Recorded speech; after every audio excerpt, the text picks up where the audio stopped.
Samma Sambuddhassa.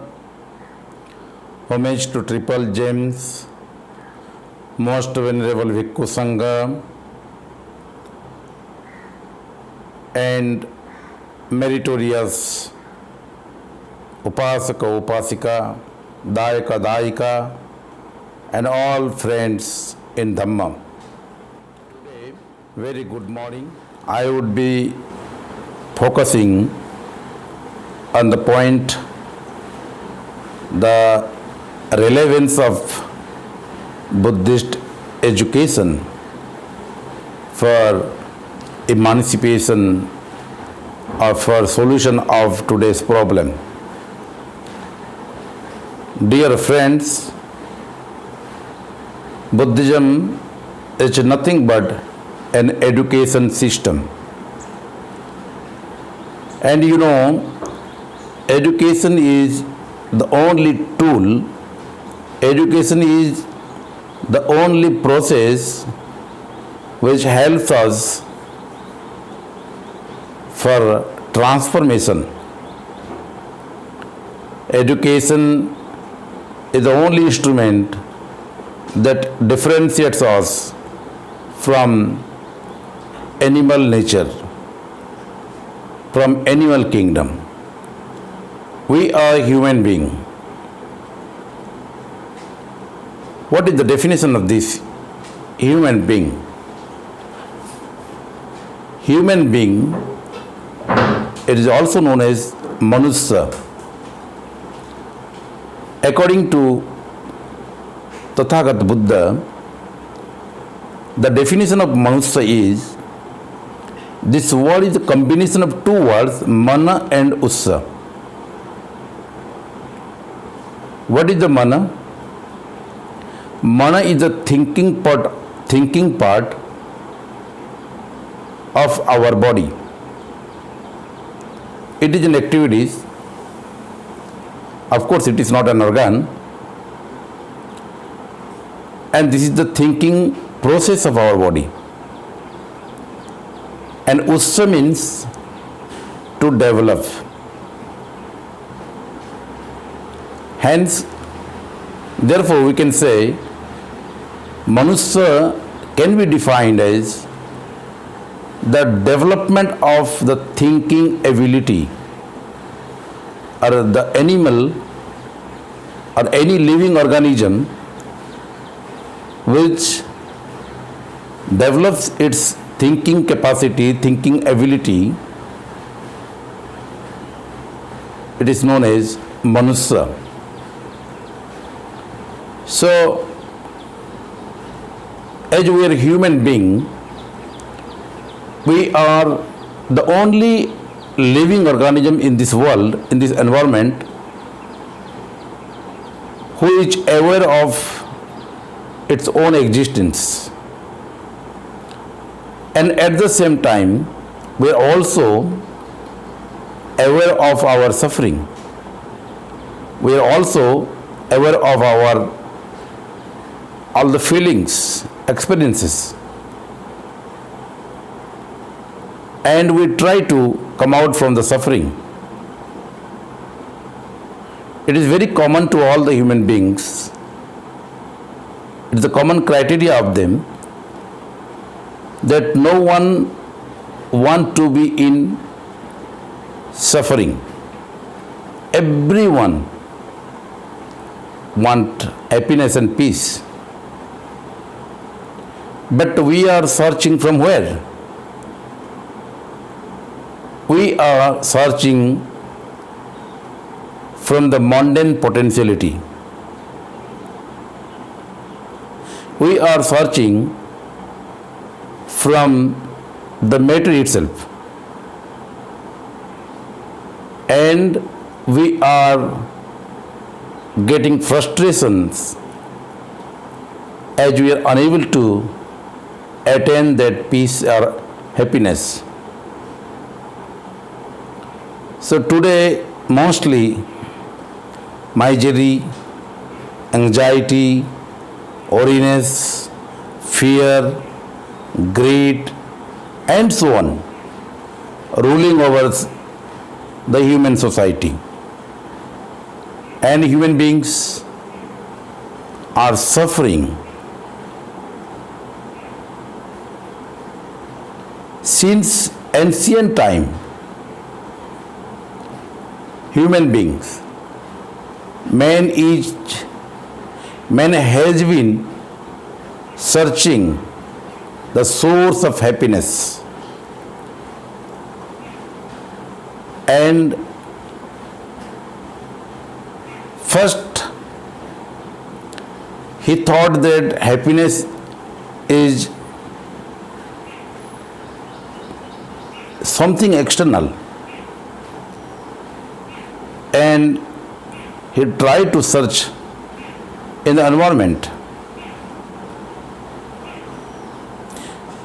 But later, as happiness and peace, all things are related to mind only.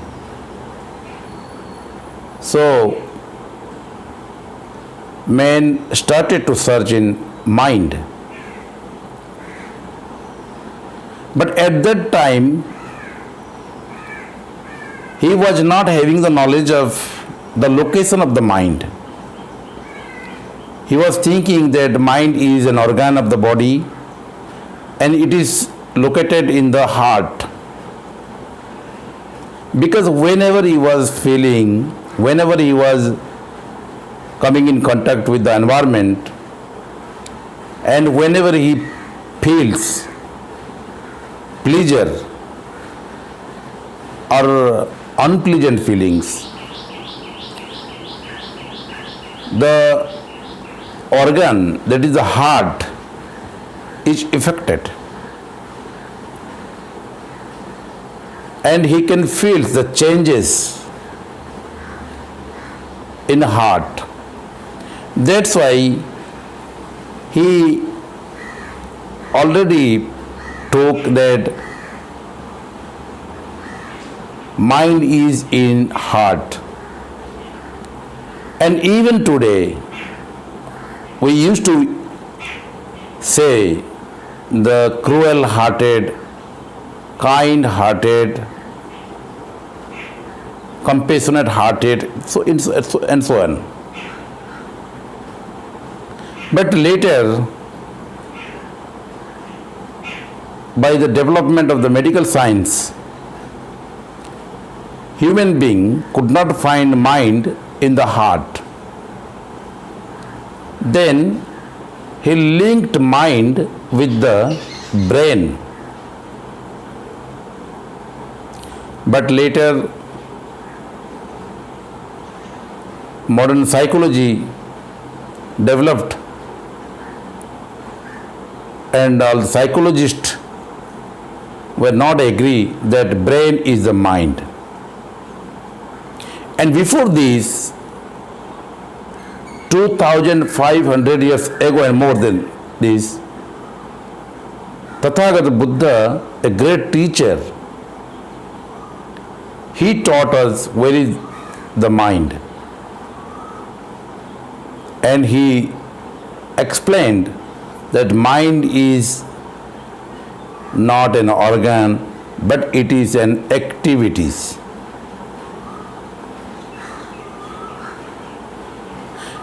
And he gave the name that is Nama.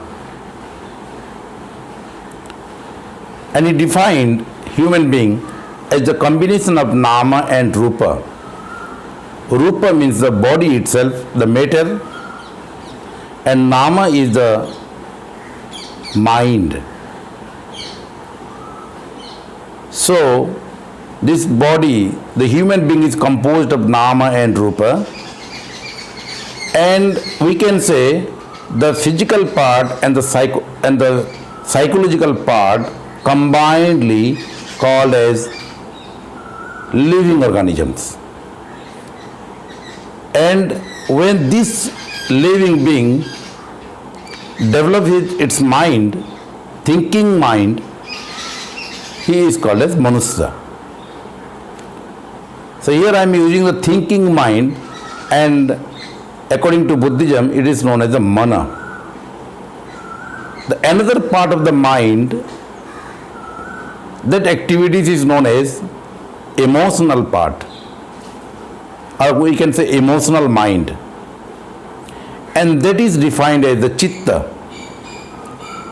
Both mana and chitta combinedly known as the mind. And emotion is so blind it cannot think, and mana is, or chitta is blind. Chitta means emotion, and mana means thinking mind. It only thinks. So, as human beings are aware of their own existence, their own suffering, their own unhappiness, worry, anxiety, that's why they try to come out from those, the mental defilements. And they started to search the procedure, they started to search the way, how can they attain the happiness, the ultimate happiness. Of course, man was having the experience of the happiness, but it was very for a short time. It was temporary. The moment he is happy, next moment his happiness is vanished, evaporated. That's why man was searching for a ultimate happiness. Where is the ultimate happiness? And out of ignorance, man created many imaginary concepts. Man created many imaginary idols, many imaginations, and started to beg for happiness. But Tathagat Buddha, the great teacher of this universe, he discovered a process,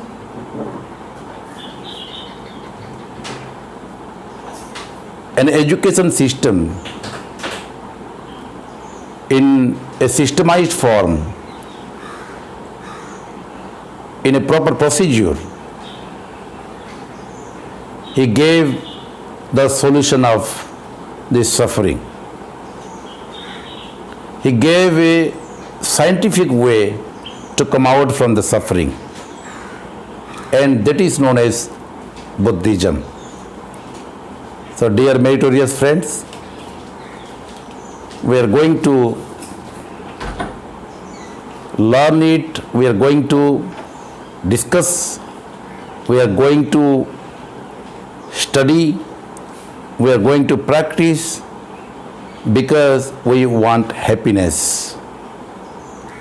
And for happiness, for our ultimate liberation from suffering, for our emancipation from all kind of slavery, worry, unhappiness, anxiety, everything, we must have to study the teachings of the Buddha. So, Saddhamma Pathsala invites all of you